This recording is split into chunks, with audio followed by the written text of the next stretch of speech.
네, 이번에는 그 화제가 되고 있는 빅히트, 엔터테인먼트의 그 공모 청약과 관련해서 좀 질문을 드릴게요. 워낙 이게 시끄러웠죠. 그리고 많은 기대감을 가지고 있었고요. 일단 지금 현재 청약 상황이 어떻습니까? 아까 11시쯤에 보고 왔었는데요. 그때는 한 250대 1 정도. 일단 높은 거 아닌가요? 원래는 높은 건데 그 전에 했었던 그 바이오파임이나 카카오 게임즈에 비하면 카카오는 한 1,400, 1,500대 1까지 갔었어요. 그거에 비하면은 그래서 지금 들어온 돈이 한 24조 정도 들어왔다고 합니다. 네. 근데 카카오 게임즈 바로 전에 했던 카카오 게임즈는 한 58조 정도 들어왔었던 거죠. 그러니까 지금 앞으로 남은 시간 오후 동안 얼마 들어올지 모르지만 대략 지금은 이제 SK 바이오팜이 한 30조 정도 들어왔었거든요. 그거보다 조금 높은 수준. 지금 이런 수준이면 추세면 한 600대 1이나 700대 1 정도요. 의외로 지금 생각보다 조금 적게 들어왔습니다. 다 너무 지레짐작으로 포기한 거 아닐까요? 해봐야 1억 넣어봐야 뭐 2주 나온다고 뭐 그런 얘기도 하도 있던데. 뉴스에서 이렇게 나온 것도 있었고요. 제가 판단할 건데 한 가지는 또 저번에 한번 제가 말씀드렸지 않습니까? 공모주 펀드에 대한 부분. 그러다 보니까 직접 투자를 하다 보니까 뭐 너무 귀찮고 줄 서서 뭐 1시간씩 기다려야 되고 이런 부분들이 있다 보니까 미리 이제 그런 간접 투자를 옮기신 분들이 많이 있으세요. 그래갖고 저번에 봤던 공모주 펀드 같은 경우 얼마 전에도 뭐 카카오 게임즈 그거 하나만 가지고도 한 4%에서 3% 정도씩 났거든요. 그러니까 그런 부분에 미리 옮겨간 자산들이 있다 보니까 지금의 이제 개인 투자자들이 실청약하는 것들은 조금 줄어들 수도 있고요. 그다음에 또 한 가지는 이쪽은 그동안에는 바이오주하고 게임주였거든요. 사실 그 두 개는 지금 코로나 시대에서 가장 핫한 종목들이었죠.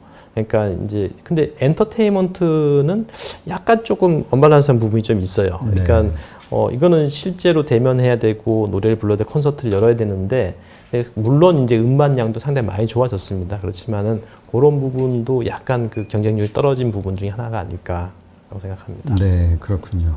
하여튼 그 미국에 있는 지인하고 통화를 해보니까 미국에서도 지금 이 빅히트 엔터테인먼트 상장과 관련해서 뉴스를 아주 크게 다루고 있다고 그런 얘기가 나오더라고요. 그래서 관심을 많이 갖던데 어떤 결과가 나올지 궁금해지네요. 근데 청약이 이 정도면은 모든 분들이 그 예상하는 게 왜 점상, 그러니까 상장 후 점상 뭐 이런 거 몇 번을 갈 것이냐 이런 거에 대한 기대감은 좀 낮아지겠네요. 근데 그 부분은 조금 다를 수도 있습니다. 왜냐면은 기관 투자가들이 그 1,400대 1 이미 넘었습니다. 그 전에. 개인 투자가들은 한 700대 1 뭐 이 정도 됐긴 했겠지만, 근데 기관 공모가 그만큼 높았다라는 거는 그때 상황에 있어서는 이제 물론 이제 저번 때보다는 조금 줄을 수는 있을지 모르지만 제가 보기에는 뭐 그래도 강하다라고 판단할 수 있습니다. 네, 그렇군요. 그러면 이번 그 올해가 이 공모 투자와 관련해서 이게 이 빅히트가 마지막이라고 저희가 봐야 될까요? 아니면 또 추가적으로 괜찮은 기업들의 상장이 기다리고 있나요? 계속 지금도 진행은 되고 있는데요. 그러니까 이제 마지막이라고 하는 거는 일종의 이제 큰 대여, 그러니까 이게 20조 단위, 10조 단위 이렇게 큰 것들은 이제 그 세계가 거의 끝났다고 보면 되는 거고요. 그 다음에 뭐 그래도 1조, 2조짜리들 뭐 앞으로 나올 수 있는 것들이 바이오 업종이라든지 이런 쪽에 많이 있습니다. 아직까지도요. 그래서 뭐 그런 부분은 있다고 봅니다. 네. 지난번에 그 장외 시장에 대해서 이렇게 방송을 하다 보니까 뭐 카카오뱅크라든가 뭐 그런 업체들이 몇 개 있더라고요. 게임 업체도 있고요. 근데 뭐 이미 시총이 뭐 너무 높아가지고 뭐 버블 논란이 좀 있던데 그러니까 이게 결국 카카오 게임즈 이 질문 하나 드려야 되겠네요. 이게 전부 카카오가 보유하고 있는 그 계열사들이잖아요. 그렇죠. 이러한 것들이 상장을 하면서 자산 가치가 높게 평가를 받았을 때 카카오의 주가에 도움이 되는 건가요? 아니면 이렇게 비상장인 상태로 카카오가 높은 지분을 보유하고 있는 것이 더 유리한 상황이라고 봐야 될까요? 그거는 조금 이제 애매한 부분인데요. 그러니까 이제 지분법 평가상 그러니까 카카오가 자기 혼자 그 가지고 있을 때 비상장으로 가지고 있을 때 그때는 이제 카카오 자체가 올라가겠죠. 근데 볼륨상으로 봤을 때는 이렇게 분할을 시키는 게 맞습니다. 그러니까 기업이 늘 10년, 20년 보면 합병과 분할을 반복을 합니다. 그래서 분할을 시키는 거는 그 상장돼 있는 주식이 예를 들어서 카카오 하나만 있어서 시가총액을 뭐 20조다라고 했는데 갑자기 카카오 게임즈가 나오고 카카오 뱅크가 나오면서 카카오 게임즈는 나름대로 10조, 20조를 가지고 있고 뱅크도 뭐 한 5조 이렇게 되고 이렇게 돼버리면은 이 결국은 볼륨상에선 더 커지는 효과가 생기는 거죠. 그러니까 자기가 혼자 계열사들을 가지고 있을 때는, 비상장사를 가지고 있을 때는 시총이 한 20조였는데 두 개를 더 내놓고 보니까 한 40조까지 늘어난, 두 개로 변하는 그런 효과가 있는 거죠. 그러면 이러한 것들이 계열사들이 상장이 될 때는 네. 카카오의 그 주가에도 도움이 된다, 이렇게 이해를 해야 될까요? 저는 도움이 된다고 보고 있고요. 왜냐하면은 이제 그 상장을 하게 되면은 공모를 하게 되면 공모 자금이 들어오지 않습니까? 그렇죠. 예, 그리고 그 자금들이 그 회사에도 들어가게 되고 이 지분을 팔게 된 모회사죠. 예, 그래서 어떤 지주사들도 그 자금력을 가지고 쓸 수 있는 돈들이 생기기 때문에 서로한테 윈윈되는 게임인 거죠. 예. 그렇군요. 지난번 방송 때 그 빅히트 IPO를 앞두고 예. 엔터주에 한번 관심을 가질 만하다 예, 예, 말씀을 예, 예. 하시면서 이제 YG 엔터라든가 예, 몇 가지 그때 뭐였죠? 그 그룹 걸그룹? 예, 뭐 블랙핑크. 블랙핑크. 블랙핑크 팬이라고 그러시면서 예. 이제 말씀을 해주셨는데 예, 예. 어떻습니까? 지금 그 이후 이 엔터주들이 좀 상승을 했는데 예, 예. 현재 시점에서도 엔터주에 대해서 긍정적으로 볼 수 있는 건가요? 예, 저는 그렇게 보고 있는데요.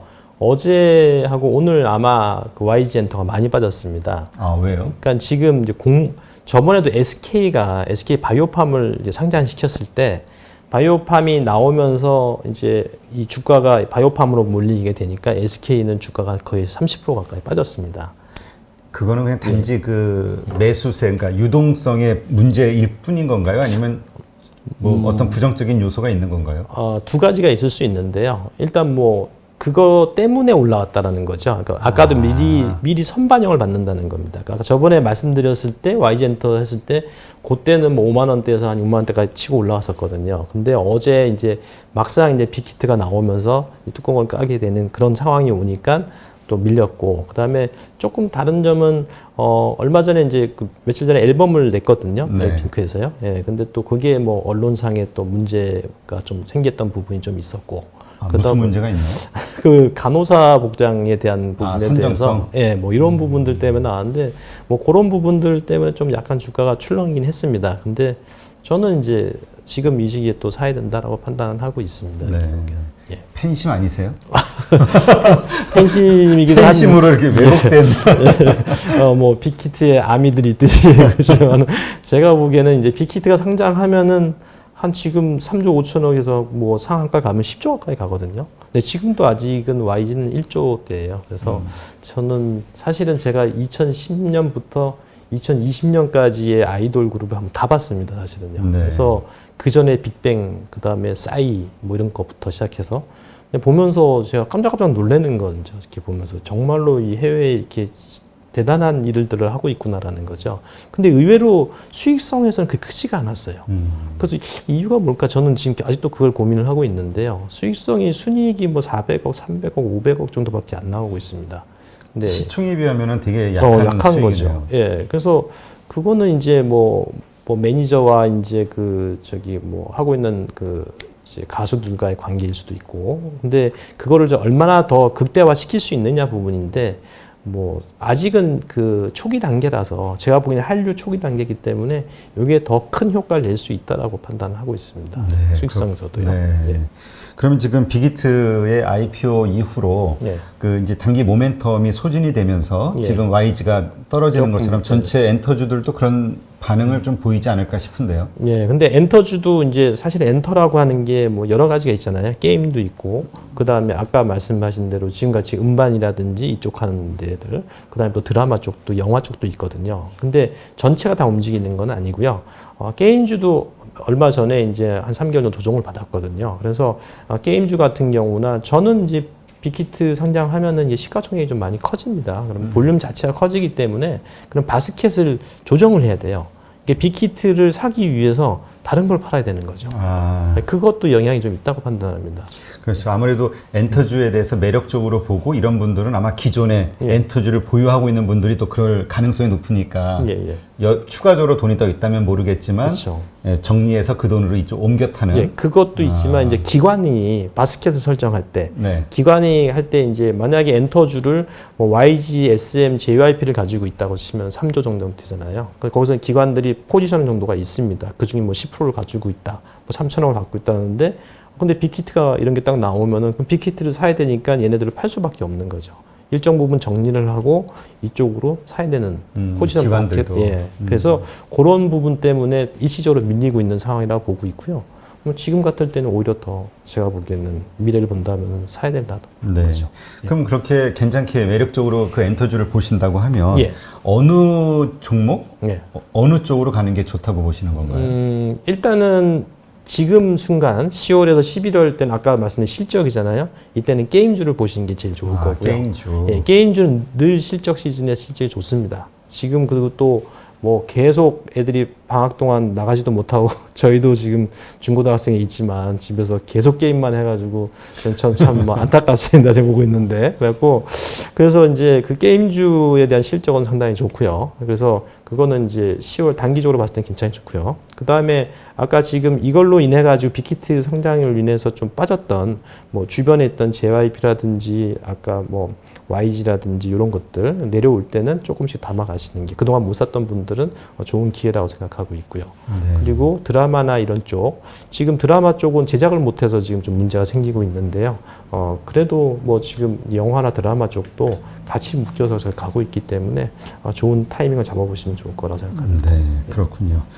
그 공모주 투자를 하면은 지금 시점은 네. 전부 다 이렇게 크게 상승을 하니까 공모주 이게 당첨만 되면은 이게 대박 나는 거 아니냐 이런 인식이 있었는데 인식이 있죠 지금. 근데 과거 이렇게 사례를 보면은 공모하고 나서 더 급락하는 경우들도 많았잖아요. 이 공모주 투자에 대해서 우리가 어떻게 생각을 좀 올바로 할 수 있을까요? 좀 재밌는 얘기로 저도 얼마 전에 이제 저희 운동하는 모임에 갔더니 야, 너 저기 무슨 카카오 게임즈 14주 받았다며 그랬더니 네가 점심 사라 뭐 이런 얘기가 나왔었거든요. 근데 이제 이게 공모주에 열풍이 됐었는데 근데 공모주를 원래부터 하시는 분들은 방법이 있습니다. 공모주 하는 방법이. 사실은 공모주는 이제 이 주가 예측을 하기가 상당히 어렵습니다. 네. 얘 밸류를 어느 정도 잡아줘야 되는지 그렇게 기관도 사실 어려운 부분인데 그러다 보니까 수급적인 부분이 가장 많아요. 그래서 지금 원래부터 공모주 하신 분들은 다 아시겠지만 그분들은 이제 처음에 상한가를 가고 그 다음에 대량 거래가 터질 때 그냥 던져버립니다. 뭐 그 뒤에 이 주가가 더 갈 거다 못 갈 거다에 대한 생각을 안 합니다. 그러니까 나는 거기서 사가지고 뭐 50%, 100%, 뭐 200% 났으면 그걸로 만족을 하시고 그냥 팔아버리시거든요. 근데 요즘에 공모주 하시는 분들은 그거를 사가지고 이건 더 갈 거라고 생각을 하시는 분들이 제법 있으시더라고요. 네. 예, 그래서 그렇게 해갖고 지금 SK 바이오팜도 급락을 하지 않았습니까? 올라갔다가. 그래서 거기서 못 팔고 이렇게 물려서 이렇게 갖고 계신 분들이 꽤 많으시더라고요. 제가 보니까요. 예, 그래서 그거는 제가 보기에도 공모주는 1년 동안에 보통 하면은 기관들 락업이라는 게 있습니다. 한 달, 두 달, 뭐 네 달 이렇게 락업이 걸려 있고요. 저번에 SK 그 바이오팜이 한 10% 빠졌을 때도 그 락업 물량이 풀린 겁니다. 기관에서 이게 그 기간 제한을 뒀던 물량이 풀리니까 그냥 그래도 걔네들 입장에서는 뭐 2배, 3배 났으니까 다 팔아버리는 거죠. 그래서 지금 공모주 투자하시는 분들 같은 경우는 그 어떤 자기의 룰을 좀 가지고 하시는 게 맞을 것 같아요. 그러니까 일단 공모주라는 첫 상장할 때는 그 수급을 우리가 알 수가 없습니다, 사실은. 네. 그러다 보니까 그냥 이제 처음에 올라왔을 때 그냥 그 큰 욕심 부리지 마시고 파시는 게 제가 보는 관점에서 제일 좋은 것 같고요. 예, 그 다음에 이 주식이 많이 내려왔다. 근데 간혹 공모주 중에서도 거래가 뭐 잘 모르는 종목들, 참 작은 종목들은 되게 저평가돼서 하는 경우가 있어요. 그 다음에 주시장이 많이 안 좋을 때는 공모주를 막 세게 하려고 해도 못 합니다. 그러다 보니까 주가가 아예 저평가돼서 시작하는 경우들이 있거든요. 그럴 때는 좀 담아 나가셔야 되는 거죠. 네. 저는 예전에 이렇게 보니까 공모주도 그 미국 요즘 유동성 때문에 그런가요? 예전에는 이렇게 조금 공모가보다 높은 가격이 올라갔다가 쭉 밀리다가 한참 그 과정을 거치면서 이제 올라오는 이기인데 지금 그냥 시작부터 너무 급속도로 올라가니까. 그렇죠. 근데 아까 말씀하신 SK 바이오팜처럼 고점에서 물리신 분들 이렇게 되지 않습니까? 그럼 이게 다시 어떤 그 턴어라운드가 되기까지는 보통 어느 정도의 시간이나 과정이 필요한가요? 시간 많이 걸립니다. 제가 보기에는 대략 한 어느 정도 많이의 기준이 다 틀려가지고 생각하는 혹시 물리신 거 그건 아닌데. 근데 제가 보기에는 그게 한 6개월에서 1년 가까이 걸려요. 근데 이제 어느 정도까지 내려오느냐거든요. 그러니까 이제 SK 바이오팜 같은 경우는 이제 뭐 한 20조 밸류까지 받았잖아요. 그래서 지금 이게 많이 내려왔단 말이죠. 근데 지금도 많이 내려왔지만, 그럼 이거 싼 거 아니야? 라고 들어가시는 분들이 계세요. 더 내려갈 수 있다. 예, 근데 그거는 아직까지 수급이 사실은 뭐, 이전에 이게 뭐 20배가 올라와 버렸으면은 그 1배, 2배 때 샀던 기관들이 아직도 있거든요. 그 기관들이 아직 그 6개월, 3개월 걸려서 못 팔고 있는 기관들이 있습니다. 뭐, 이거 5배만 돼도 거긴 다 팔거든요.